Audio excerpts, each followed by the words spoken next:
Thank you for double-clicking your mouse tonight. You're listening to the Midnight Frightcast in 5, 4, 3, 2, 1.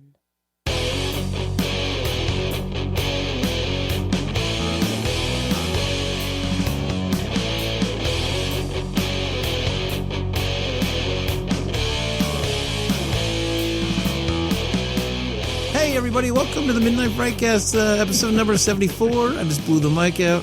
I thought it was really loud. I'm not used to you hosting, so I didn't have it set right. Patrick literally almost fell out of his fucking seat. I was watching him. I think he shit himself. Across the table from me is the doctor of filmonomics, Greg the movie guy. He is back in the saddle and not phoning it in over the phone. And to my right is the doctor of everything else, Patrick. Hey everybody, how's it going? I am the other guy in the room. I'm Josh. The guy who likes to watch. We have not done this for, it's been a minute. It's been 2 weeks. You know, it's weird because it's only been a couple of weeks. It feels like 3 weeks at the most. You guys did one like the first or second week in January because I was out with a fucking cold. Yeah. Gotcha. It feels like 3 months. It does feels like a really long time. I think it was because I edited it and it was out like the next day Gotcha. as opposed to me sitting on it for a week. Yeah, that maybe. might be part of it. Kind of sucks to sit on it for a week, doesn't it? Just feels like a really long time. So we watched the trailer, as we always do, to bring in the cast. Today we watched the trailer for a film called Saint Maud. That is M-A-U-D, not like modification. Yeah. Right. Oh, there's no Or E modifier. there? Well, fuck, I spelled Or it modulator. As in, and then there's Maud. It's an A24 production. I usually like a lot of their stuff. I don't know about this anymore. Like, I don't know about this one. I wasn't feeling it. I'm not sure if it's just because I wasn't really paying attention or I think you were talking to me half the time. It kind of just like, it didn't catch me out of the gate. So But I you was watched it just before, didn't you? Or did you? I feel like I've seen it a couple of times. Okay. I just like, maybe I don't care. Like, I just, I was watching it and then like something took my attention away and then I couldn't get back into it. And I was just like, there's nothing in this that I'm like, oh, cool. That's new. So that drew my eye. So I feel like I know this, what it's about, but I don't know what this movie's about. Like nothing really told me anything. It was almost like there's two movies within the movie because it started out one way and then it went another way. So I'm only assuming, and this is what I'm pulling from the trailer itself, is that the lead character is taking care of a nun who is dying from something. Right. Eventually that person dies and this person has these supernatural powers after that or is possessed after that or I couldn't really tell is it a exactly possession what movie? it was. Yeah. I feel like it's a transition movie, kind of. I don't know if that's the word I want to use, but obviously there's something wrong with this girl. She doesn't find out until she starts going down this path that slowly opens doors as she goes into her whatever she goes into. What this actually felt like while I was watching it, I was thinking, this is dark Dr. Sleep. At least if you took his role, his position in the movie and you went dark with it. That he helped people pass on. Yeah. Right. I don't know what you would call that. Like, Fucking spoiler alert. I'm sure that there's going to be something completely different because I feel like A24 is becoming the new M. Night Shyamalan movie. Oh, you think? Where there's just like some wild out of the blue twist at the end. And it's the same producers of Hereditary, Midsummer, The Witch. You Shitty can, movies. Cool, yeah. what? No. Shut up. No. I'll give you The Witch, but The Witch was pretty bad. The Witch was pretty bad. yeah. But I'll be interested to check it out. I don't know if I'm going to run to the theaters to see it. No. I'll catch it on a streaming or in October when we're fighting for our lives to get through a goddamn marathon. Yeah, I may check it out at the theaters. I'll look at the initial reviews, the pre-release reviews, and see what they're saying. It got really good audience reactions at Fantastic Fest and the other festivals it's played. It got really good audience reactions from it, but I just don't know if I'm over like, this might sound really bad, but because we talked about it a minute for a second, but like I don't know if I'm just over like religious horror and there's just nothing in there for me that I care about. Sure. That's just what it is. That might be what it is. I don't know. Yeah, the one thing I pointed out is I wish it wasn't coming out so late in March because I believe March is Women in Horror Month. Yep. And it comes out March 27th. It's kind of late for us to grab it and do it on a cast. Yeah. but it is a woman director, and it's a strong female cast. So it would be perfect for Women in Horror Month for us to review, but I just don't think it's going to come out in time for us It just looks like a film that should go directly to a streaming site. That's how I feel. This doesn't look like a theatrical release film to me. It doesn't look like it's a film that anybody's just going to look to chase or care about.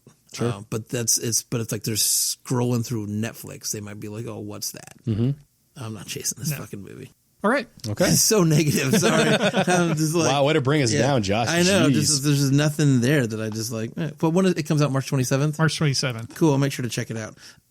Who's got news? We're going to do news, right? Who's got what? Who's got news? What do they have, Greg? I feel like I don't have Maddie here to like help me defend this, but let's do the news. It's the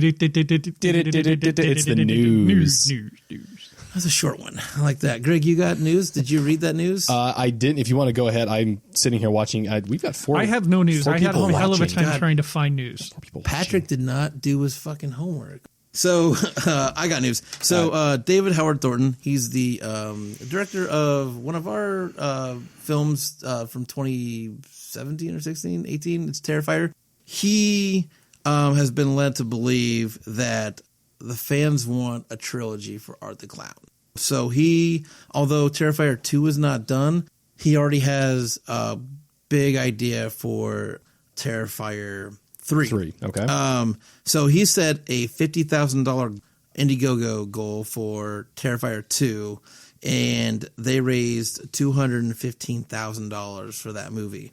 So he's promising that it's going to be a more ambitious film with the money they have, and there's going to be a higher body count, including a kill that will rival the hacksaw death from No that fucking movie. way. How can you top that? Right? How can you top that? So I guess we'll have to watch and find out. he said just look for just a high body count and some major blood. Coming to Terrifier 2, like I said, having $200,000 opens up a lot of doors to be able to do a lot more stuff at the same time. And I feel like Patrick's going to throw this at me, so I'm going to throw it out anyway. Yeah, let's see if you're thinking what I'm going to say. They had no money for Terrifier. So is having $200,000 going to take that indie spirit away from this film? I think what I'm going to say buys into what you're saying in the sense of you're saying that the fans want a trilogy. Right. I'm hesitant to see what 2 is going to be like, because if 2 comes out and doesn't deliver like 1 does, there's definitely no reason that I would want a 3. Right. The story sounds interesting. The little bit that they've put out about what it's kind of going for. I don't know. I kind of understand like them wanting to do like a full out trilogy for that character, but let's just hope that they don't Focus on the quality of the story before you work on cash cowing it in. Right. Well, and if they're going to be throwing money at it, does it lose that indie look that they had, that rough grit look that they had? Because I think what made that movie so much fun was the fact that it was a throwback movie. Right. And if they're going in with digital cameras and making everything look sharp and pretty and everything with that, I don't want that. No. I want the same style as the first Terrifier. And Terrifier didn't have really any plot. No. There was no plot. It was a body count movie. Yeah. Totally fine. So given the little bit of plot I've read about for Terrifier 2, is them having a real driven story where there's characters that you have to actually kind of like invest in and possibly care about. Is that going to ruin what the first Terrifier built? So that's the news I had. But yeah, I'm interested in as well a trilogy, as long as they continue to keep that character and that indie spirit to go with the other 2 movies. So. Keep it in the same vein. Exactly. Exactly. Go ahead, Greg. All right. So this was from Arrow in the Head. This was posted on our Facebook thread here. Anaconda. I want this to sink in. I'm going to say this first line very slowly. Evidently, Anaconda is one of Sony's most profitable movies. They made 3 of them. Sit on that one for a second. Anaconda. I think Sony was the same studio that did Spider-Man, their first one. Okay. Anaconda is one of its most profitable. Anaconda wasn't that bad of a movie. And when you take into consideration how much it was made for and how much it made, it could be one of its most profitable in the sense of percentages. Very true. Very true. So that just boggles my mind. Yeah. Anaconda was also one of Pornhub's most profitable movies. But anyway, go ahead, Greg. Are we talking about a different Anaconda? Possibly. Okay. They are looking to remake said movie, but they want to take The Meg approach to the all-new and all-modern reboot of the giant killer snake flick. What the hell does that mean? I don't know. I think they want to try and do a creature feature that looked like The Meg, but instead of a giant goofy-looking shark, they want to use a giant goofy-looking snake. They used a giant goofy-looking snake in the original Anaconda. Yeah. I know. So, I mean... But they've got way better CG now, so they can make it look even more real. Yeah, maybe. I didn't think that snake looked that bad. It wasn't terrible. For what it was a decent movie. It was a good... No, Josh, we're talking about the Sony movie, not the gotcha. movie. One was definitely bigger than the other. Anaconda had a really good cast, too, though. Absolutely. Is it John Voight was in it? John Voight, Jennifer Lopez, Ice Cube. Owen Wilson had a brief appearance before he got killed. Right. So, I mean, that's not like for that. I mean, who would have been like, who pitches Anaconda and then goes, these are the people I want in it, and then he gets those people. Right. Like some names. Right. So for what it was and when it came out, I had to look back and see when it came out. I think it was late 90s. Patrick's on it. I thought it was a good movie. I think there was a couple parts in there that were just like, yeah, that didn't need to be in there. Right. The winking scene was one of them. That was dumb. The winking scene. Where John Voight got eaten and then he got regurgitated, and as he came out, he winked at Jennifer Lopez before he died. Yeah, I said again, it's go ahead. 97. Yep, late 90s. That's what I thought. Right. Okay, that's what I thought. I don't know. It's just another it's proof that they're out. They're out of ideas. All they're doing is they're rebooting stuff, and they don't even care about it anymore. It's Do you think it's because they're out of ideas, or they're afraid to take a chance? They're afraid to take a chance. They're afraid to take a chance. They don't want to lose any of their money, and so that's why they're going back to old IP, and they're spoiling it. Like I read an article yesterday, or not even an article. I read a headline that Disney's next live action reboot is Bambi. Ugh. Gross. Gross. I don't even want to consider going to see that. I would go to that and root for the hunter. Because that's how sick and twisted I am.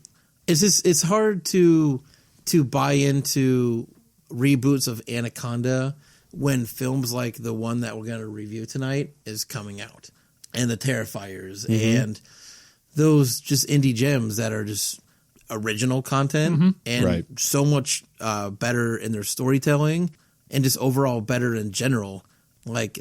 Those studios better get their shit together real quick, or these indies are going to come in and kick down all their goddamn doors.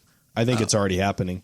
So I think the indies they're starting to spring loose because studios are just proving that they don't have it. Right. They either don't have it or they don't want it. They just want a cash cow. And that's not even just in horror, really. That's all over the board. That's overall. Absolutely. Indies in general.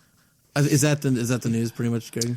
Yeah, that's what we got. That was that was the news. News. On a loop. Hey, Josh is joining in now. Hey, yeah. So what we've been watching, we've been only gone for apparently 2 weeks. Couple weeks, yeah. Surely we've watched some shit in that couple weeks. So, Greg, you want to start? Patrick, you want to start? I'll start, and don't call me Shirley. Shirley, you want to start? Yeah, right. Okay, so I've been binging a show on Netflix. Yesterday, actually, I pretty much sat through the entire thing. Season 2 of Sex Education. It is a British show. Gillian Anderson is a sex therapist, and her son, Asa, and I can't remember his last name, the actor. Anyway, he then goes to his high school and provides sex therapy for the people in his high school. Was the last name Butterfield? Butterfield. That's exactly right. Is it? Oh, good. I was yes, kind Asa of Butterfield. It was a little bit of a guess. Right. And it's not your typical high school show. It deals with strong topics. Sex. LGBTQ. With transgender, with suicide, with all sorts of really strong subject matter. Gotcha. And it really, when I saw first episode of the first season, I said, okay, this will be a one-shot deal. I'm going to watch the first episode and be done. That one hooked me, and then season 2 came out. and I didn't even know it was coming out, and I just binged it once I saw it was on Netflix. Now, did you say it was a comedy drama, or is it just straight drama? Comedy drama. I figured that's probably where it went. Yeah, but it kind of has to be to deal with some of the subject matter that they're dealing with. What drew you to that title? Like, were you just scrolling through Netflix and were like, well, of course, the title drew me to it, but then, seeing that Gillian Anderson was in it helps. Yeah. Helps. I just enjoy everything that she's in, and that's why I feel like it's one of those you stumble upon on Netflix, like when I stumbled upon Working Moms. And like, there's no way I'm going to like any of this. And you watch and you're like, oh, fuck, this is actually really good. Oh, yeah, Working Moms is excellent. It's hysterical. That's a really good show. And then, I don't think I said this last time we did the cast, so if I did, I'm going to go and edit it out. But I saw Knives Out. Rachel and I went to see that. Oh, my God, that is so good. And just really, really enjoyed that. To me, it was pretty original. It's a fun watch. It was fun watching Christopher Plummer at age 91, or I don't know. He's not quite that old, but he's still pretty old. The hardest part I had with that movie, it took me about 15-20 minutes to get Daniel Craig's accent. Oh, yeah. Like, this is not James Bond, but I'm watching with the really strong, beautiful, deep southern, oh my God, that was weird. It's on eBay's list of things to go. She needs to see that. Did you see that? No. You need to watch it. It's really good. Yeah. My only criticism is that there was one scene that there was lens glare that popped in. Okay. And it was only in one scene, and I was wondering if they didn't notice it and then they couldn't go back and fix it. Sure. Because it wasn't a style thing. It wasn't a J.J. Abrams thing. Gotcha. No, it was there was a scene out in the garden at night, and there was this really strong light in the background, and you could see it popping off a blue lens glare. Yep, I know what you're talking about. But the writing was strong. It had an ending that I wasn't really expecting because I was kind of thinking something else because of who Christopher Plummer's character was. Yep. What he did for a living. I thought it was going to be something completely different, and it didn't go that way, and I was really happy that it didn't because it just kept me on the edge of my seat wondering how it was going to play out. Gotcha. It's Great a fun movie. watch. It's a fun watch, absolutely. And that's it for what I've been watching. Cool, great, go. So I got a text message the other day from my my Apple account that said, hey, guess what? You have access to sign up for a free year of Apple Plus. I didn't realize that I had that. And so I signed up for it, and I'm really glad that I did. Yeah. Emily and I started watching. It's a show that we've seen commercials for and just really have been trying to figure out how we can get access to it, and that's The Morning Show. Absolutely love Jennifer Aniston.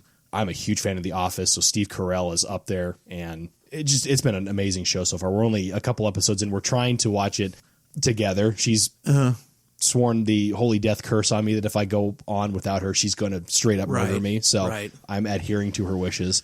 But it's been really good so far. So yeah. I also started watching the movie or the series C, that is SEE, like Vision C. Yep. Jason Momoa is in it, and I don't know of any of the other characters in there, but really interesting concept. I'm about 7 episodes through that, and I'm loving every minute of it. Jason Momoa is such a fucking badass. Yeah. So watching that, and then with it being Oscar season, I am trying to get caught up and watch all the Best Picture nominations. I'm actually doing really good this year. I've seen the majority of the ones that have been nominated, but I caught up on another one that was 1917. I went and saw last Monday. No, I went and saw it on Monday. I take that back. So nice, but really enjoyed that one. That'll be a fun one to see how it does at the Academy Awards. Yeah. Jennifer Aniston won SAG Award for Morning Show. Yeah, so, she's incredible. Very good. Yeah. Real quick, I'll bang through a list. My wife and I are watching Handmaid's Tale together. We got 4 episodes left in season 3, and then we will start crying into our coffee because we are out of episodes, and we have to wait till July for it to come back. So in that break time, we'll probably watch The Irishman and Marriage Story and Parasite, and then we'll probably go hit some contenders in the theater the next couple weeks just to catch up on Oscar contenders. So Handmaid's Tale, really, really good. You watched it, Patrick, too. So it's crazy. I did not think I would get into that show at all, and it's highly addictive. Every show ends on a fucking cliffhanger. It's on a cliffhanger, and I noticed this the other day. Everything's on a cliffhanger, and it's on a close up of Kate Moss. Elizabeth Moss, yes. Sorry, Elizabeth Moss, and then there's always a voiceover. Those are how that's how every episode ends. So when the episode's about to end, because you're like, oh shit, here comes there's the voice. Oh fuck, it's over. So where's that? No, this can't be it. No. It's really good, really, really great though. Like Greg, last week I was in Florida, so I went and caught some movies in some theaters. Did you say like Greg? I was getting there. I was gonna say 1917. You saw that. I say I wasn't in Florida, and if I was, I missed out on a really good trip. I'll go back. Last weekend I was in Florida. And there was a day where my brother was stuck at work, so he dropped me at a theater that's there. A theater, by the way, that fucking sucks. And I saw 1917. And 1917 is up there with probably, I'm going to say, like, probably, it's going to be my pick, I think, for Oscars this year. I dug it. I dug the one shot all the way through, the single shot camera all the way through. I like the story a lot. It's really, really great. And then I went and watched a bunch behind the scenes on it too, which was really nice to see after the fact. So saw 1917. I saw Underwater, which I'm half happy I saw that movie. The idea of that movie is really, really good. People kept saying it's alien underwater. They're lying. It's not. And that was one you were really looking forward to. I was really looking forward to. Here's my defense. Kristen Stewart's really good in that movie. Okay. She's really, really good in that movie. And, people's big complaint is that movie's not realistic. They're so far into the ocean, the suits they're wearing, the pressure they would explode. I'm like, look, it's fucking like, I mean, you got to suspend disbelief. You have to walk into that movie and go, okay, I'm going to leave everything at the door. I know this shit isn't real and this couldn't happen. But I'm choosing to go to this movie. I got to let that shit go. The creature's terrible. It's really bad. I'm over terrible creatures. It's so disappointing. But that movie without that creature would have been a better movie. Really? Yeah. Okay. It really would have, but it needed it to kind of tell that story. All right, so saying that as we're entering 2020 and knowing that we've got a shit ton of movies if we want to have a decent list for the December of 2020, top 10 of 2020. I'm going to say 2020 one more time. Yeah. 2020. There you go. Is it worth a watch in the theaters on a discounted night or wait for it to come out on streaming? I would go on a discounted night because it's definitely a film that I think you should see on a big screen. Okay, sure. It's visually really, really great. Okay. And like I said, I just think it would have been a better film. And it could have been a film, I think, a complete film without the creature. Because they could have gone a different way. But I partly enjoyed the movie. It's not going to, right now, just even without seeing a bunch of 2020 films, it's not going to go anywhere near top 10 for me. But I'm glad I saw it. Okay. And then the last thing I saw was I finally broke down and fucking went and saw Star Wars. And I walked out of that movie theater I watched The Last Jedi right before I went and saw that because I hadn't seen that yet. I walked out of that theater with so many fucking questions, comments, and concerns. I texted you or Facebook messaged you right after I walked out of that theater going, I saw Star Wars. I have so many fucking problems, which I'll talk to you about off the podcast. But I was I'm glad I went and saw it. But I just so wish that movie, it just, for sake of pissing Star Wars fans off, that movie would have gone a different direction. And like I said, I'll throw my pitch out when we're done here. I think you're right up there with most Star Wars fans. There was and I don't know the validity of this, but supposedly the original script was leaked out. And people really liked the original script, and they don't know why they ended up with what we saw on the screen. Right. I'm going to say Disney said no. Well, I'm sure Probably. Disney stepped in on a lot of that. But there's I walked out and I did this pitch. I pitched this thing to my brother, and I was like, that would have pissed Star Wars fans off so much, but I would have enjoyed the hell out of it. So anyway, that's what we've been watching. So our topic tonight is one I feel like Greg and I have kind of semi-debated a little bit on here before. It's definitely been brought up, but never really round-tabled. And it won't be round-tabled tonight because we don't have a fourth person, so it'll be kind of like... Triangle-tabled? Triangle-tabled? Tri-tabled. So our topic tonight is PG-13 the worst thing to happen to horror? That was what I wrote down. Is PG-13 ruining horror films? It depends if you're a fan or if you work for the studio. Yeah. Okay. It's purely money based. It's got to be money based because what they're doing is opening the doors to getting more people into the seats to watch these movies. But I think it's hurting the genre because they can't be as Horrific as they need to be. They can't be as scary. They can't be as bloody. They can't be as gory as what traditional horror fans want. One thing that I would like to see is there's a very fine line between horror and thriller. I feel like if you're going to release a PG-13 movie that you want to consider a horror, call it a thriller, because that's about all you're going to get. If you want horror, you've got to go balls to the wall. You've got to be scaring or goring the shit out of somebody or making things gross, because that's what a horror movie is. If you put a PG-13 rating on your movie, it's a thriller, and that's all it is. All right. I wrote some bullet points down that are kind of semi-questions that I guess we can kind of throw around. But, and you guys kind of already covered this, but are we taming the content just so we can aim for a younger audience? It almost seems like it's a directive from the studios. When they go to the filmmaker or are presented with the script, that the automatic response or input is, how do we tame this enough to make sure that it has a PG-13 rating?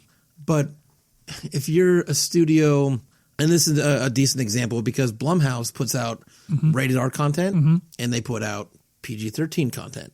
So how do you go take Escape Room that has a horror concept to it to Blumhouse or to Jason Blum and say that movie was written in a rated R fashion? How does he decide, well, I'd rather see that one be PG-13, even though we just put out Get Out and that was rated R? Right. But Blumhouse is also in the business of making money. Right. I think he's willing to accept anything as long as he knows it's going to sell. Mm-hmm.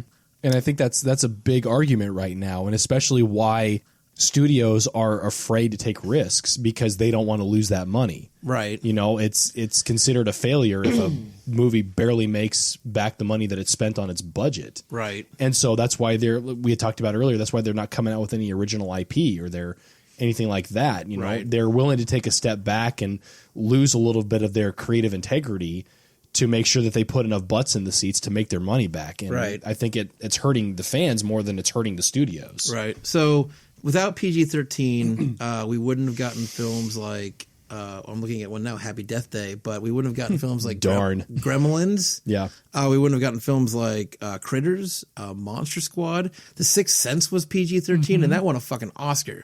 But with that being said, parents complained about, why was Gremlins PG-13? There's shit in that movie that has rated R written all over it.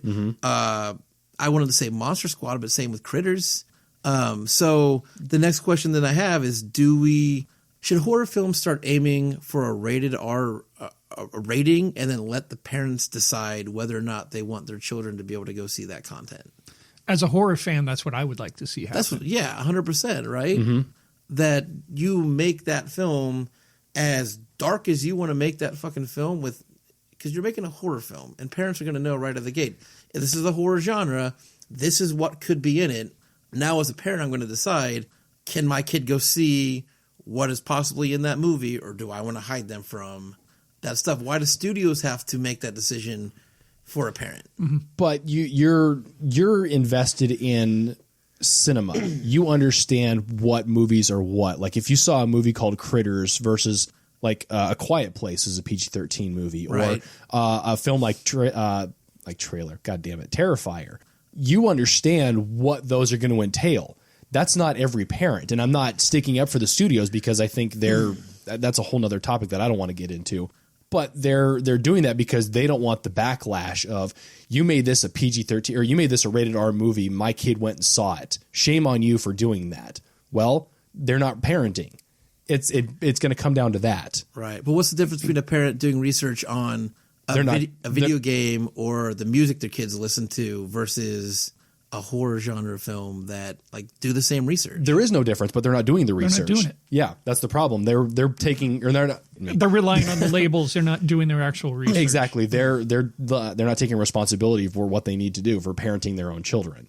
And I think that's what the studios are tired of. What'd Maddie say? Maddie, I can't say what you said. Oh, fuck. Now we got to know. No, I'm curious. Yeah. She originally said taming the content because people are giant pussies and want everyone to cater to their sensitivities. Okay. She follows that up with horror should aim for people who aren't. And I can't say the word. I personally cannot say the word. Okay. Wait for it. Okay, screw it, Maddie. I'll say it. Horror should aim for people who aren't cunts. There Yes, it is. there I it wondered is. if that was the word. We knew it was coming. And I'm only saying that because I'm quoting Maddie. Yes, that's a Maddie quote. God bless you, Maddie. We She miss will you. haunt this podcast even when she's not here. The other thing I kind of, and I'm almost done, but the other thing I kind of looked at was horror is now more mainstream than it has been in past decades. It's more popular now as a genre than it was in the 80s and the 90s. And that's due to films like Get Out winning an Oscar. And now they're seeing now horror films are dipping their toes into big award shows. There must be something behind these shows. So now are studios pulling back into the PG-13 territory because it's becoming more mainstream, therefore it'll sell better, therefore we need these tweens to go fucking see these movies to make the money. But that falls under you need to be making the horror movies that made us all fans. You don't need to be remaking Child's Play or It or fucking whatever else they're coming out with because they're screwing them up 100%, horridly. yeah. And then are we just getting watered down versions of films that could be legit scary? Like, how much is in a film that, like, people... And not for us, because, again, I don't really get that feeling anymore. But people that are newly exploring this genre that still get that feeling of, oh, shit, what's coming? Are they getting, cheated? Are they getting watered-down versions of something that would absolutely scare the shit out of them? But the studio's like, let's not show that. Let's show this. Absolutely. I mean, okay, there's a perfect example on here. I'm looking at it. Lights Out came out as a studio film. You go back and you watch the short film of that, Right. and it is 10 times more terrifying perfect example. than the studio film ever came out Right. with. And I think had they stayed with what like the full true essence of what that short was, it would have been a rated R film. Right. I mean, look at Insidious. Insidious is PG-13. Right. And that's got, horror written all over it. But I don't know. Like I said, it's an argument that people kind of have back and forth about whether or not studios should be releasing PG-13 horror films. And that's the great thing about indie films as well, is they're either unrated or they stamp the R-rated the R rating on it. No indie horror film, I guess that I know of, I haven't researched this at all, but like no indie horror film slaps a PG-13 rating on their movie and goes, all right, horror fans, take a look and let me see what you think. I guess I don't mind the fact that there are PG-13 horror films out there, because then we wouldn't have films such as Scary Stories to Tell in the Dark. Which I understand why it was a PG-13, and I want to come back to that, so continue. So I believe there's a place for PG-13 horror, but just have the balls to not water down your film just so you can try to maximize it. If you want to make a true horror slasher, whatever, do it the way you want to do it. Fuck the ratings. If you get an R, get a fucking R and be happy about it, Instead of, we're not going to make enough money to cover the budget or whatever it is.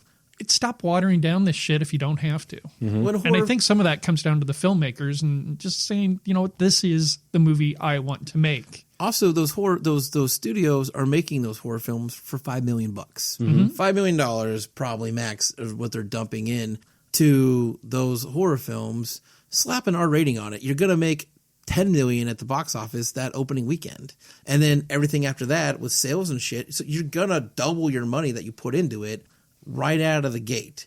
So slap the R rating on it. You're not gonna lose money. There's no way for what they put into that film financially that they're ever going to lose money. No, because horror is the only genre that has a built-in fan base.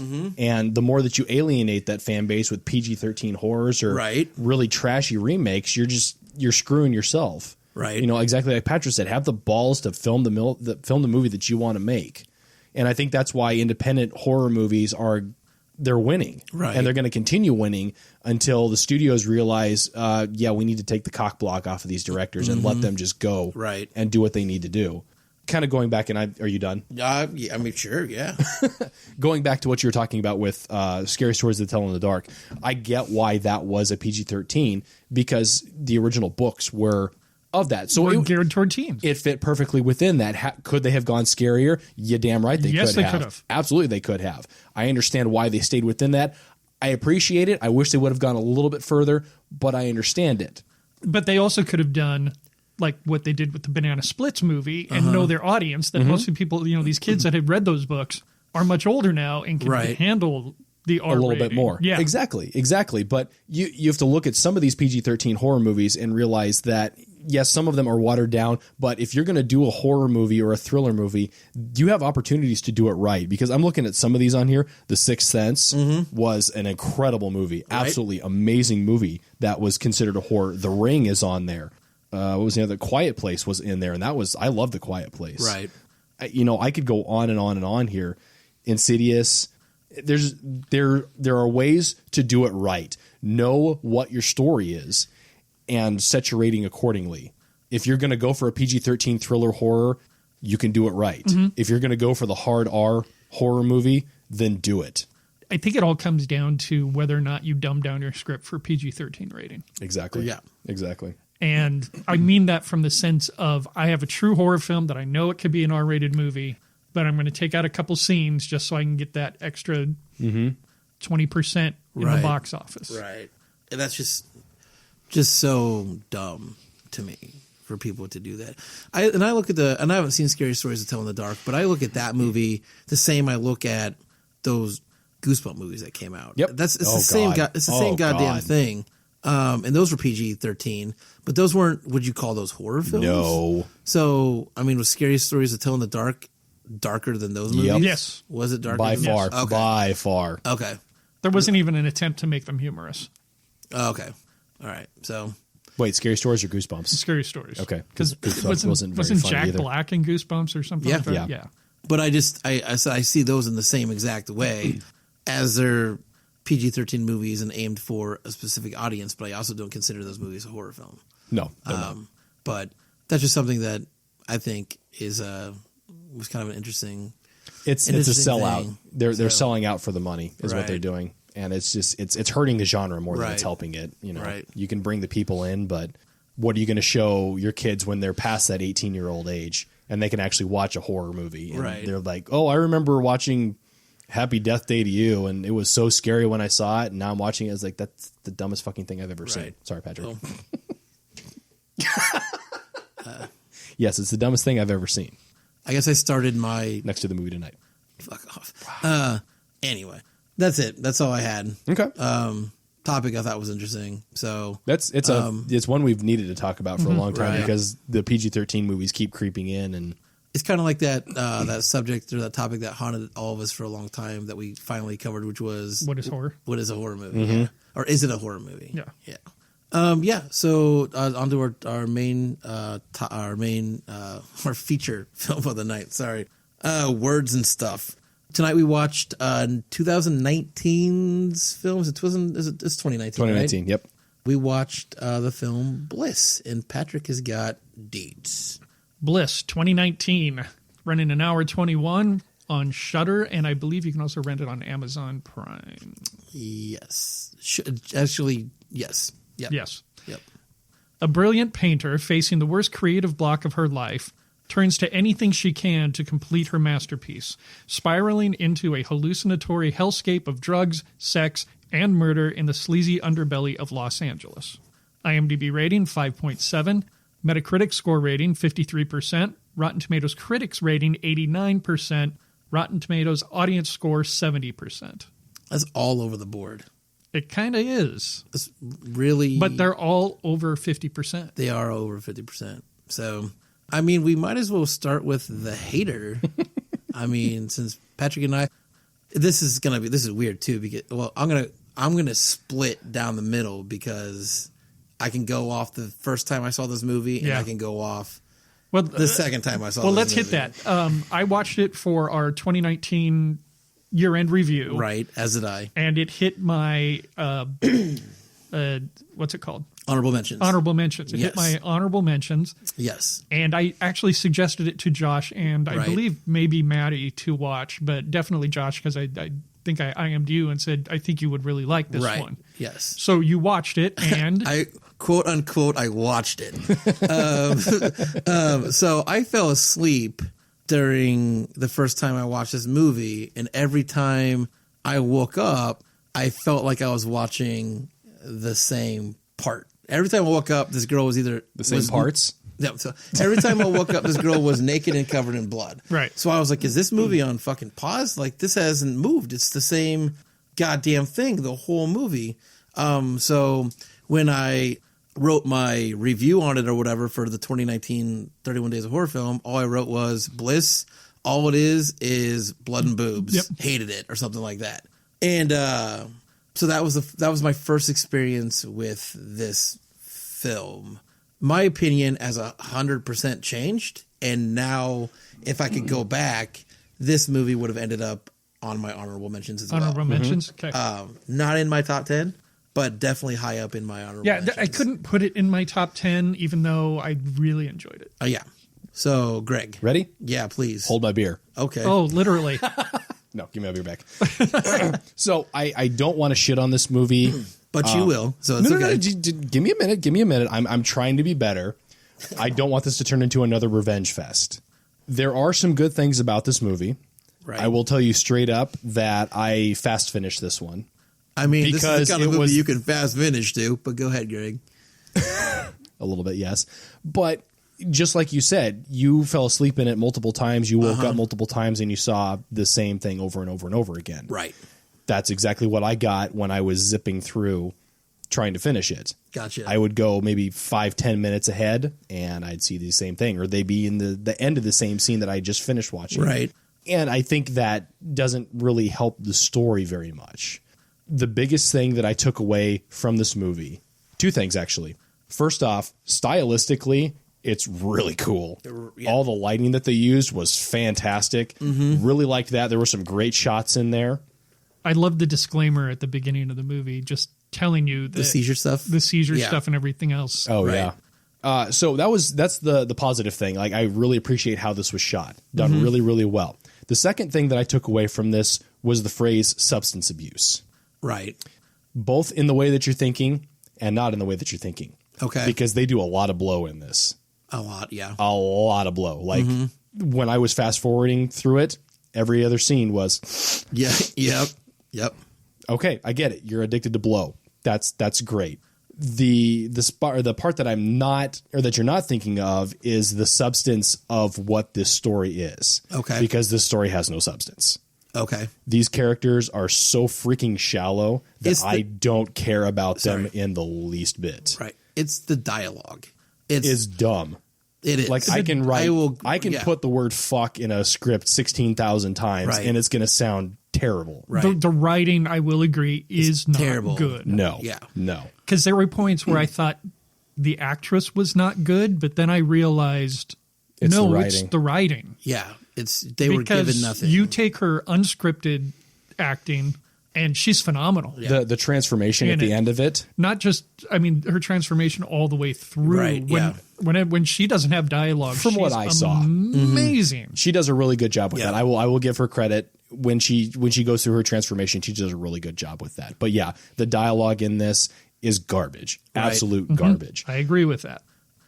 To me, this is a horrible overdose caught on film.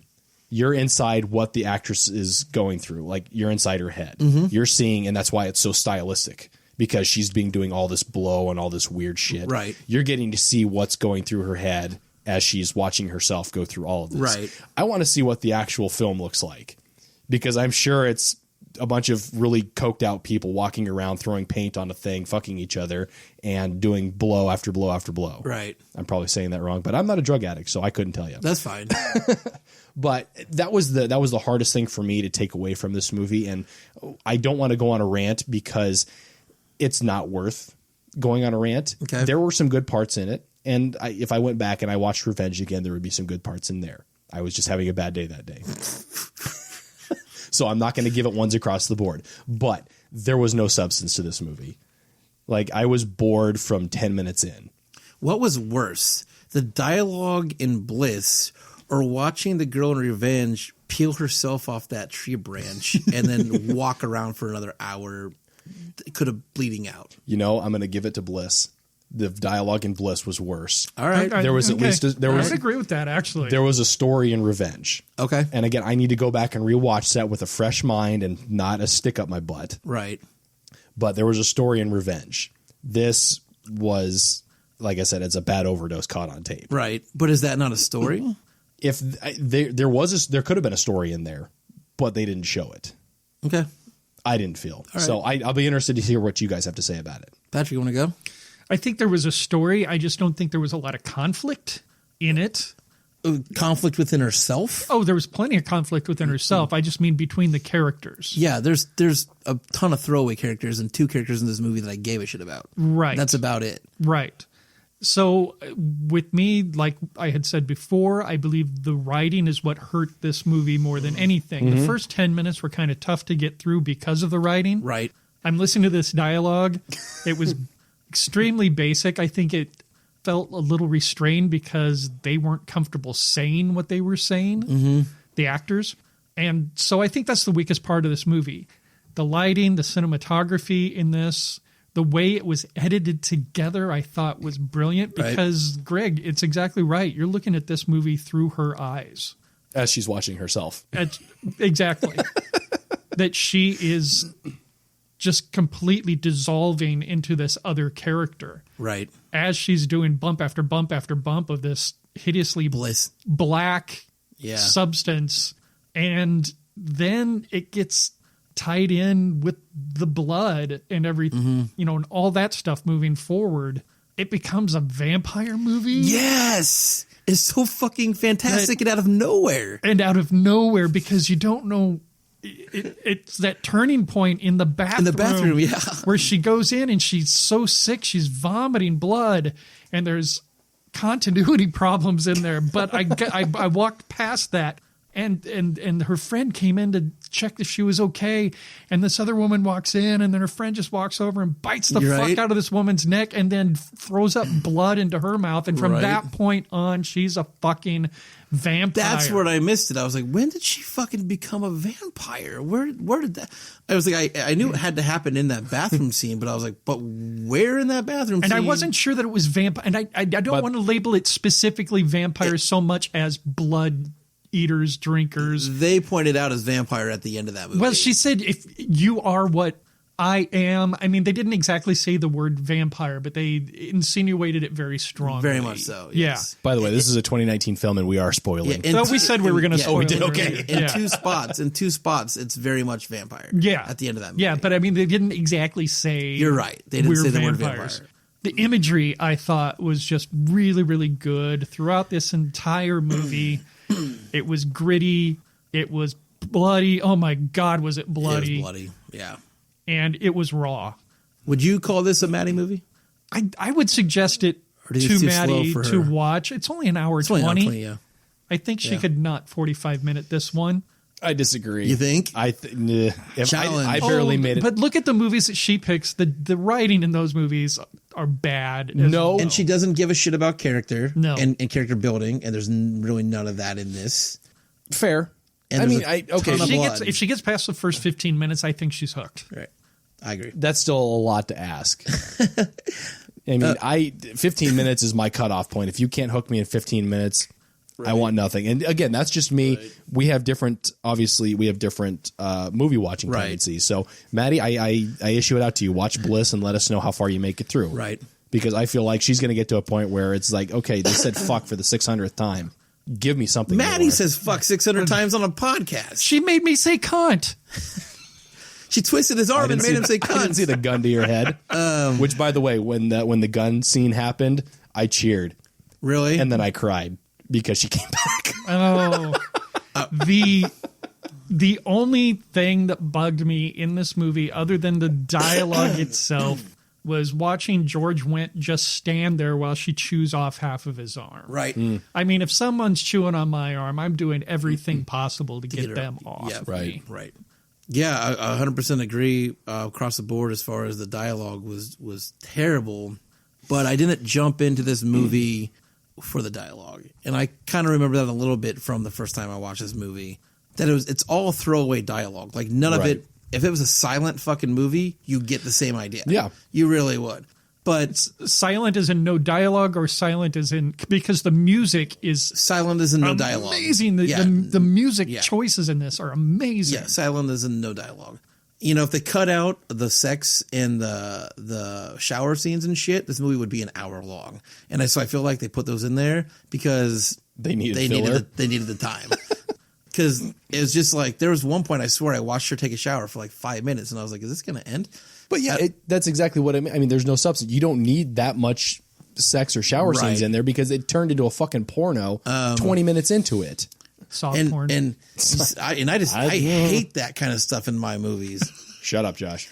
So, character-wise, though, again, there's two characters in this movie that I gave a shit about, and it was the main girl, the artist, and her the guy boyfriend, I guess is what you'd call him. But I also actually really liked the three old guys playing cards at the table. I thought that actually brought a little bit of something different into the movie that wasn't these characters that were like her agent. I fucking hated that guy. Along with the drug dealer didn't need to be there. Her two friends didn't need to be there. Well, the drug dealer kind of needed to be there. He did, but because he's the one who provided the bliss. Didn't need to give him. If she could have gone and gotten her drugs and then went home, and then he could have been done for the time being. Yeah. But I feel like sorry, George Wendt was probably the best part of this entire thing. Like I love the three guys. The other two were meh, but I think George Wendt. Now George Wendt was her father. Is that? No, I think that was just three dudes that were hanging out playing poker. Oh, I thought you referred to him as dad at some point. I don't. Maybe just in a saucy nickname sort of way. Could be okay. Like he's treating her like his kid. Because I thought it was kind of strange the relationship that she would have had with her dad to go to this place and get some blow. And okay.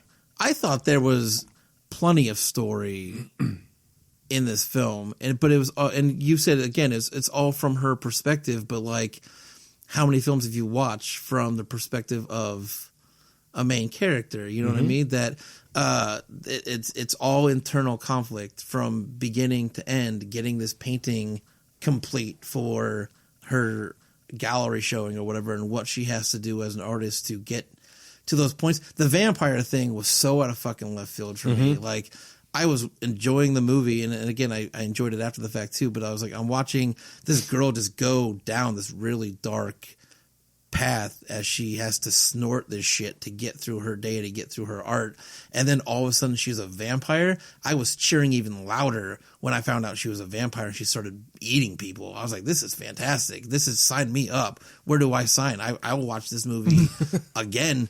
And I loved the end piece because you're watching her paint and you're watching the formation. It's like bodies in hell. The formation like start to like form or whatever out of these bodies. And then you get to the end of, we're doing spoilers, right? Yes. Yeah, I wouldn't give the very, very end. Okay, away, but I think what you're saying is the formation of the art piece is fantastic. I loved watching that as the film went along. So, and how it's reflected in what happens on the screen as well. 100%. I said, again, when I first watched this film, like Greg, I was like, this is the same fucking scene over and over again. But when you watch it with your eyes open, it's a completely different movie. And I eat all the shitty words I said about that film the first time I watched it because I dug it. And I would recommend this movie. So I was 100% on board. And it's a quick watch, too. It's an hour and 20 minutes is so easy. It's really, really easy. And you don't even, there's no spots in that movie I felt like that were slow. There was never a point in that movie I was like, oh my God, like, why are we doing this? I thought it went pretty smooth the whole 80 minutes. So you saw the same scene 3-4 times in a row. I mean, they're broken up. They're broken up. Right. But even if the scenes were similar, it got darker each time. Right. And so, I mean, I'm watching the end of this movie while she's painting, and she takes her clothes off, and I'm like, you know what this movie reminded me also too, and I thought this multiple times through the movie, I was like, this is every fucking werewolf movie I've ever watched where something bad happens the night before and then the guy wakes up naked the next day. And that's exactly what was happening to her. Some shitty thing would happen, and then she'd wake up the next day and she's naked, and she can't remember what happened. And can't remember what happened. And I was like, is she a werewolf? Because that's exactly what would happen in those movies. But yeah, the end where she's like, I mean, she's naked and she's painting. I'm like, what? I mean, and the transition of music from that really hardcore into the operatic classical stuff while she just steps back from her painting. Right. Just brilliant. So me, like I said, I'm not anti-nudity in films. Not at all. There's this, we've had this conversation, like, where do you go? Did she really? I mean, could she have done that same painting with her clothes on? Again, I wasn't mad. I was just like trying to understand, why are we naked? I never once felt that it was gratuitous, though. Not at all. Not at all. It wasn't. Because it all centered around the rawness of her character and what she was going through. Okay. The nudity, yes. The sex scene. At the beginning? See, that I didn't feel that was gratuitous either, because it really set up the type of lifestyle that she had got herself into. That's true. Very true, but I feel like you could have done that with a lot less. But then it'd be an hour 10. Yeah. Then it's an hour 10. Throw in another party scene. Or another shots of blow or something. I don't know. Right. I just got to say, for me personally, that didn't bother me. Because, it didn't bother me because at all. It was one of those things that you saw to what extent she was doing things and then waking up the next morning not knowing what the hell she did. Right. All right. That's fair. That's fair. Are we good? We've had that conversation. I think we're wrapped? good. Good. Because I don't ever remember the ratings, because I just don't fucking remember. I'm gonna have Greg say them or Patrick say them. Well, I think instead of the fear factor, we do the fun factor on this one. 100% fun factor. Yeah. Yeah, I totally agree. It's the fun factor, the gore score, and the overall rating. Would you recommend it to a friend? Okay, so we'll start with the fun factor. Gregory, give it a fun score. I will give it a 3. Mostly because it's shot really, really well for what perspective I feel like it is. If it is indeed the main character watching in on herself and watching her slowly spiral. It's shot beautifully. The color in it was done really well, and the cinematography was done really well. For that, I will give it a 3. Again, story just did not do much for me. Okay. There's no substance for it. The characters were very shallow, and the dialogue just, no. Okay, Patrick. When I look at the fun factor, I kind of compare it to how I felt when I saw Terrifier and Banana Splits movie. Right. So it doesn't have quite as high a fun factor as those movies Right, it's definitely would more have. serious than those movies. Much more serious, Right. but I still enjoyed it. And I think I'm going to put the enjoyment into that fun factor and give it about a 5. Wow, I was going to go higher than that. Shit. I had a lot of fun with this movie, especially with the switch in the middle. So I was going to go 7. I was going to go 7. So it may have been higher when I saw it first. It's more serious, like you said, than Banana Splits and Terrifier, but it's also a completely different movie than... It's not a kill count, body count movie at all. No. But yeah, I'm going to get high on Bliss. You do a bump on Bliss? With the fun factor. So, what do we go? Gore score? Just because you had said that, sure. Would you have enjoyed this more if it was a kill count movie? If all of a sudden she went full vampire and just started tearing people? It became a kill count movie because people started lining up at the end. The scene in the house around the table where... I mean, that was 4 right there. The drug dealer, George Wendt... the friend, the boyfriend. I mean, it took a while, but they started to line up and started to fall down pretty quick towards the end there in a short amount of time. So I wouldn't call it a body count like Terrifier, and I wouldn't say the kills were as fun or creative as Banana Splits. But still. Yeah, and people didn't just show up to be killed. Right. Everyone who died was already established in the film. I feel like, just to give one more positive nod to it, the boyfriend's death was actually pretty cool. I will give it that. First time or the second time? The second time. Okay. Oh, I thought the first time was pretty cool. Where did she take his head? Basically a Pez dispenser. That was fantastic. She started off biting his Achilles tendon. Yeah. Oh, yep. And then flipped him over and... Right, that was great. Popped him up. So that was pretty cool. I like that. So speaking of that kill, gore score, Greg. Gore score, I'm going to give it a 7. Gotcha. Like there was plenty of blood, there was plenty of gore, and I would even lump some of her transition into this. You know, you get the vomiting blood scene and all that, and just because I felt like the sex scene was pretty gratuitous, I will include that in there. But 7, I think, is a fair score. Okay, cool. I think seven's a good score for me. Okay. There wasn't a lot of guts or anything like that. No. We did see a lot of blood. We saw a lot of flesh ripping. There's blood in every scene of this movie. Yeah, pretty much. So- Or was it paint? between 7 and 8, everything was mixed in with each other. Yes, 7, 8 is very fair. I was gonna go. I think solid. I would say solid 8. But like I said, you got blood on the screen nearly in every scene of that movie, and it's not a little bit of blood; it's a full fucking body covered in blood. But yeah, 7, 8 I think is very fair to give it. So, what do you got overall, Greg? I'm going to sit on a 4. Okay, just one below what everybody else is saying, and again, that's just from dialogue and lack of substance. I feel. Okay. I will recommend it. I know that my opinion is not the end all be all, and I know other people have different interests. So I would definitely say if it's something that interests you, definitely watch it. Right. You know? I'm going to give it a 7, maybe a high 7. right. And would I recommend it? Yes, but I would recommend it to a horror fan. 100%. Yeah. I don't think someone just getting into horror or somebody who's on the fence. This with would be a horror. horrible starter pack. It would be a film. bad starter pack film. You're right. Yeah. Yeah. But yeah, I would definitely recommend it to a horror fan. Yeah, I'm gonna go 7, 8. Also, Okay. and definitely recommend it to a horror fan. I'm trying to think of what kind of horror fan I would recommend it to, but If you liked Mandy, you'll like Bliss. I I fucking love hated Mandy. Mandy. I fucking hated that movie. I'm just saying, if you like that stylistic type of horror, Color wise in this movie, the only thing it was missing was Nick Cage. But yeah, 7, 8, and I would recommend it to a horror fan. Can you imagine if Nick Cage would have shown up in this film? Just I think I would have that would've chucked. been No, I awesome. would have Oh been my done. God. I would have walked out of that one. as like King Vampire or some shit. You Dracula. must finish your painting. That would have been awesome. So, yeah, I dug Bliss. So, it was a mind changer for me.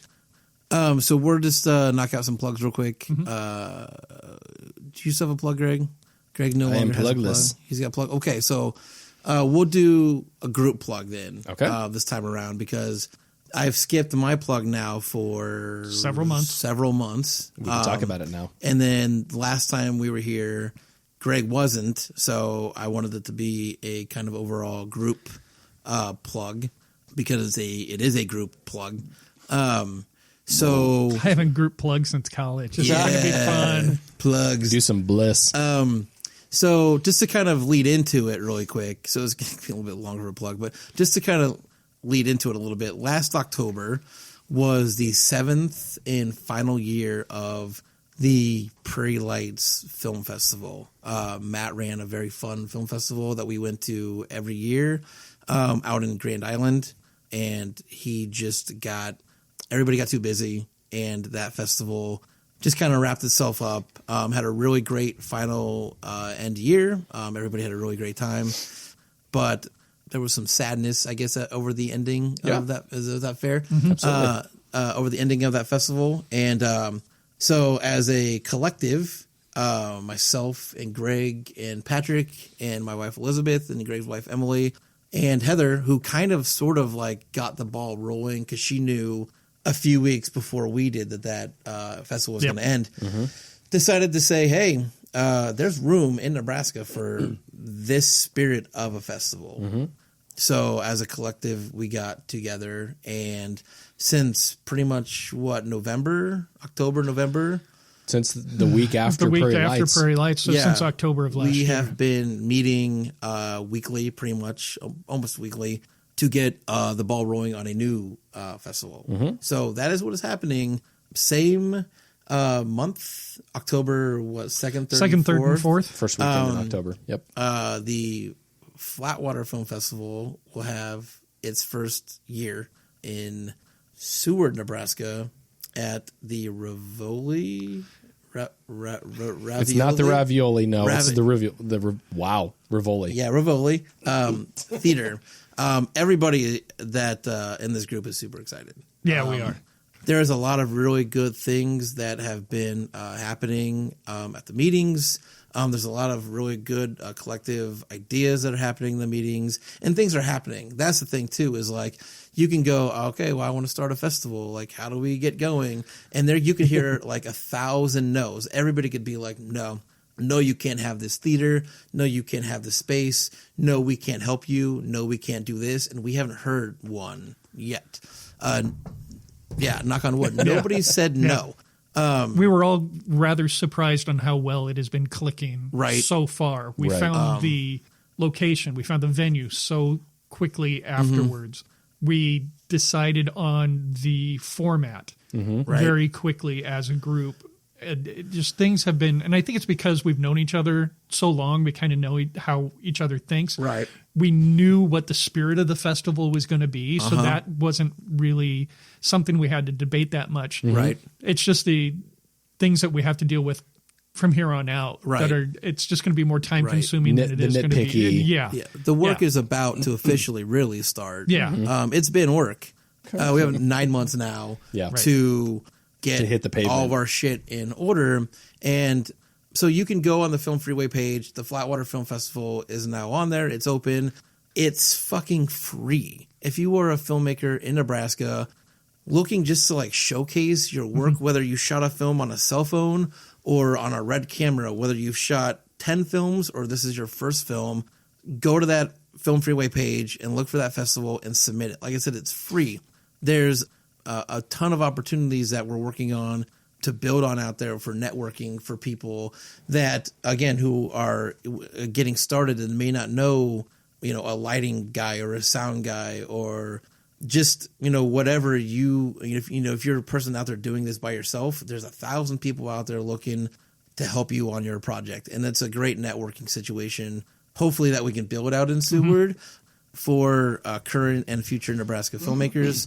So if you have a film, go to that Film Freeway page, submit your film. We want to see it. We're watching everything as a group, collectively watching every single film that comes through. It's not I don't like the title of that one, so I'm not going to check. No, we're watching everything film that comes through. Go ahead, Greg. The biggest thing that we want to stress is this is your film festival. Everybody gets a shot to see their film on screen. Right. And that is what we want to carry on, because there are those people that think, oh yeah, I want to go out with a weekend with a couple of my friends. I want to make a movie. I don't care how stupid it is, but it'd be nice to see it on screen. Right. This is the festival you want to submit to, because you will get that opportunity. Yeah. And if you haven't been to the Rivoli Theater in Seward, that theater is freaking cool. It's fantastic. It's really nice. So cool. We have 2 screens to our use that we can either have seminars going on at the same time. We could have second runs. We can be showing things simultaneously. It's just a great venue to have, and the history behind it. By the way, the Rivoli is celebrating its 100th year. Yep. So we got in at a really good time. It's the 20th year for the present owners, I believe. So they're going to be having a celebration about that at the same time. It's just things just came together really well for this. And there's only one thing I want to clear up with what you had said, Josh. You said a filmmaker in Nebraska. It's actually if you're a Nebraska filmmaker. If you got your roots started in Nebraska, but you're out in Hollywood making films now, submit your films because you are a Nebraska filmmaker. You're a Nebraska native. Yeah. Right. So it's if you are a filmmaker from the state of Nebraska, or if it was filmed in the state of Nebraska, submit those films to the Flatwater Film Festival on filmfreeway.com. Right. And you can find all the information for the festival on Facebook. We're all over the social media, everywhere. So just go check it out. Flatwater Film, blah, blah, blah, at FFF, flatwaterfilmfestival.com. Correct. And then, like I said, we're all over Facebook. Just look us up. You'll get all the info, where to go to submit, all that stuff. That was the first plug from for Flatwater Film Festival. So you will hear that now every single podcast from now until October. And then when that festival ends, you'll hear about how awesome it was, and we'll go back in. Then you'll hear the podcast from Flatwater Film Festival. Yes, we will be out there. So that's a note too. Is we're out there podcasting, and we love to talk to filmmakers. So as it gets closer, you come out there, come find us, because we want to talk to you. So that's, again, your weekend. So that's the plug. I think I've extended that plug long enough. Patrick, Probably. take us home. Go, Patrick. So if you're a fan of the Frightcast, and we know that you are, head on over to iTunes or whatever platform you're listening to us on and rate and review us.